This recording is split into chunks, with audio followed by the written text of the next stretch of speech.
By 1941, the German invasion of the Soviet Union had turned half the country into a graveyard. Cities burned, families vanished, and the Red Army was bleeding itself dry. But amid the chaos, one woman refused to let her nation or her gender be dismissed. Her name was Marina Raskova, the Soviet Union's most famous aviatrix, a record-breaking pilot, often called the Russian Amelia Earhart. She had flown across Siberia, survived a crash in the wilderness, and become a national hero. When the war broke out, she went straight to Stalin himself with an outrageous proposal. An entire regiment of women pilots, trained, armed, and ready for combat. The idea was unthinkable. The Soviet Air Force laughed at the notion, women bombing the Germans. The front lines were no place for girls. But Stalin, ever pragmatic, saw an opportunity. If Soviet women were willing to die for the motherland, who was he to say no? So in 1942, 3 all-female aviation units were born. The most feared of them all was the 588th Night Bomber Regiment, later renamed the 46th Taman Guards. Its pilots were students, factory workers, and farmers. Some had never seen an aircraft before.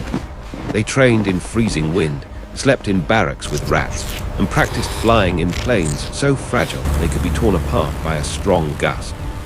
Their machines, the Polikarpov Po-2s, were relics from the 1920s. Made of wood and canvas, they were slow, unarmed, and completely open to the elements. The pilots called them sewing machines because of the engine's chattering sound. But those little planes had one secret advantage. They were nearly silent. By night, that weakness became power. The women learned to fly low and kill quietly, cutting their engines, gliding over enemy lines, and releasing their bombs in eerie silence. The Germans below heard only a soft whoosh before hell fell from the sky. In time, they would come to dread the sound of wings in the dark more than any tank or artillery barrage. And the name the Germans gave them, the Night Witches, became a badge of honor. They were barely 20 years old, some younger. They painted their lips crimson before flight, slipped scarves under their helmets, and laughed through cracked lips at the absurdity of it all. War had taken everything from them, their brothers, their homes, their youth, and now it had given them wings.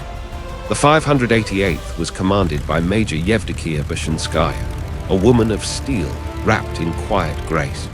Beneath her command flew legends in the making: Nadia Popova, Yevgenia Rudneva, Irina Sebrova, and dozens more whose names would one day sound like spells whispered to the night. Their mission was simple, brutal, and endless. Fly 8 to 10 sorties a night, every night, for years. Each plane carried just 2 bombs, no guns, no armor, no radio. The pilots flew in pairs, one to distract the searchlights, drawing German fire, the other to glide in silently, drop her bombs, and vanish back into the dark. They dressed in men's oversized flight suits, their sleeves rolled up and boots stuffed with rags. They navigated with compasses that froze in the cold and maps that tore in the wind. When their aircraft were hit, they patched the wings with plywood and kept flying. If the plane falls, they had no the sky luxury will of catch us. fear. The sky was their battlefield, and the air itself could kill them. Frost bit their hands until they bled. Bullets shredded the night around them. Yet they sang. They always sang. Every night began the same way. A cold metal kiss of the cockpit, a brief nod to the ground crew, and the roar of the little Polikarpov engines sputtering to life. Then, liftoff, into the void, into black skies lit by German flares and anti-aircraft fire that bloomed like poisonous flowers. As they rose, the world below disappeared. Only the moon, the whisper of canvas wings, and the soft hum of courage remained. They were invisible, unstoppable, and in their own way immortal. To the soldiers below, they were nightmares. To the Soviets above, they were myth. But to themselves, they were simply women doing their duty, painting fire across the night sky, one sortie at a time. Night after night, they haunted the front lines. The Germans began to dread the sunset, because darkness belonged to the witches. At dusk, the wind would pick up, and the forests of the steppe would start to whisper. Then came the faint sputter of engines high above, followed by silence. Total silence. When the women cut their motors to glide, The Po-2s became like shadows on the wind, black wings slipping between clouds.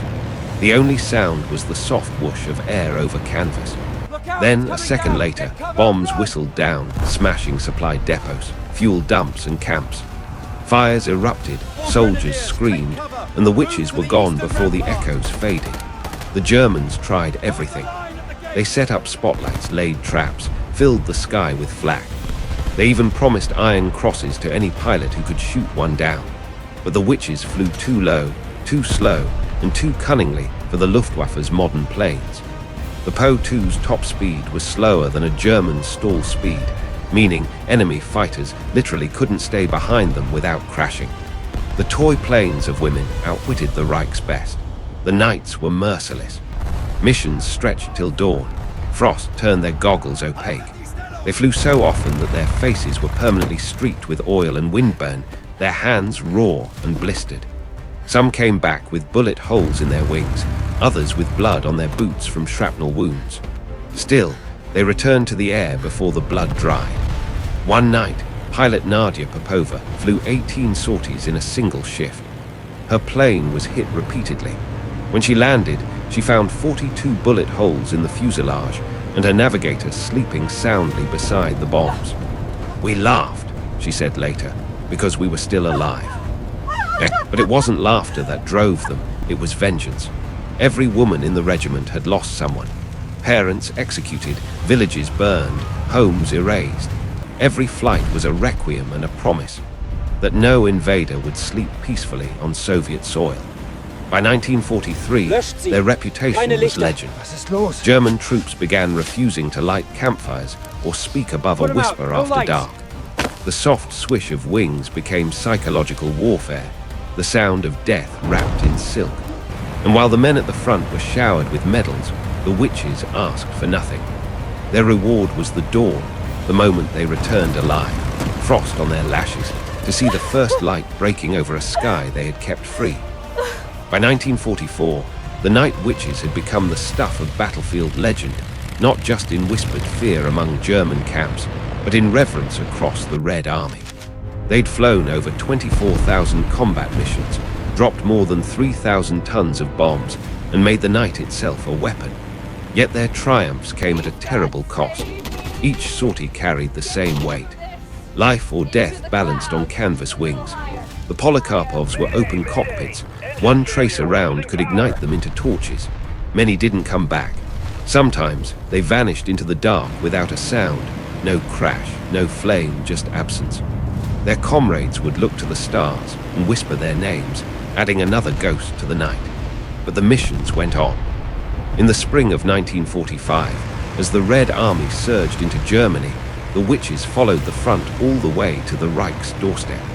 They bombed enemy positions along the Oder River and harassed supply lines around Berlin itself.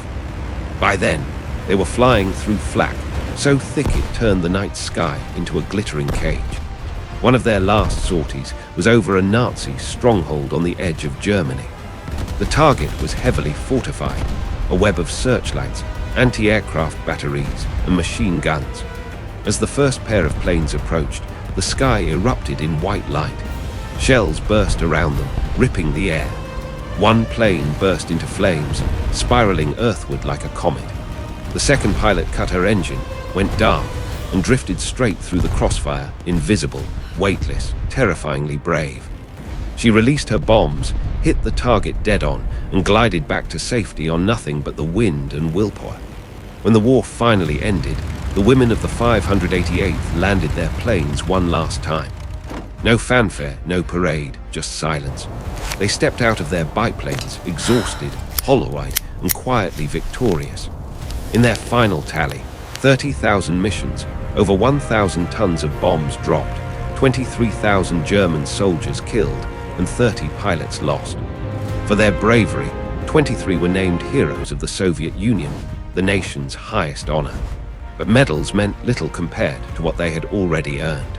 The respect of a world that had once laughed at the idea of women fighting. The Germans had called them witches to make sense of their fear. But by war's end, even the enemy had begun to speak the name with awe. They were not witches, they were warriors. And when the war was over, the night, that eternal, quiet darkness, seemed somehow emptier without them. When peace finally settled over Europe, the world tried to move on, but for the Night Witches, the silence after war was deafening. The rush of engines, the scream of flak, the heartbeat rhythm of danger, all gone, replaced by the distant clatter of rebuilding cities and the cold indifference of bureaucracy. Many of them returned to a homeland that didn't quite know what to do with them. The Soviet Union praised their service, yes, but the medals came wrapped in silence. They had fought for their country, but they were still women in a society eager to restore its normal order. Commanders who once saluted them in the air now told them to return to kitchens, to teach, to disappear into domestic life. Major Yevdokia Bashinskaya, the iron-hearted leader of the 588th, was quietly reassigned. Nadia Popova, the daredevil pilot who flew through storms of fire, tried to live an ordinary life. But she never forgot the feeling of her plane slicing through moonlight, the hum of courage in her chest. In interviews decades later, she would smile faintly and say, "We were just girls who wanted to serve. The war gave us wings and then took them away." The memory of the witches almost faded into myth. Their names weren't carved into marble, their stories weren't taught in schools. But in the years that followed, their legends spread through whispers, then books, then films. And in every telling, the myth grew brighter. Historians would later point out how their missions changed the way the world saw female soldiers. They proved that courage had no gender, that the human spirit, when driven by necessity and fury, could burn brighter than any gunpowder. And perhaps the most remarkable consequence of their war wasn't tactical at all. It was psychological. The Night Witches shattered the Wehrmacht's nerves, yes, but they also cracked something deeper. The world's assumptions about who could be heroes. In their fragile wooden planes, these young women carried not just bombs, but an idea, one that would outlast the war itself. That fear could be turned into power. That weakness could become a weapon. That even in the darkest nights of history, courage can whisper louder than death. Decades later, long after the roar of war had faded, the women of the 588th would gather again, grey-haired now, their flight jackets traded for coats and scarves. They met beneath the quiet sky of Volgograd, looking upward out of habit, as though waiting for the moon to signal one last mission. Somewhere in the distance, the wind rustled through the trees, soft, rhythmic, like the whir of a propeller fading into night. They had begun as outcasts, laughed at by male officers, doubted by everyone. Yet by the war's end, the Night Witches had flown over 30,000 sorties, dropped more than 23,000 tons of bombs, and earned 23 heroes of the Soviet Union, the highest honor possible.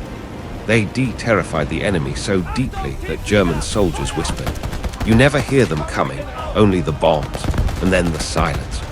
And still, when asked how they'd done it, one of them, Irina Rakabolskaya, the regiment's chief of staff, smiled and said simply, "We had no choice but to be brave."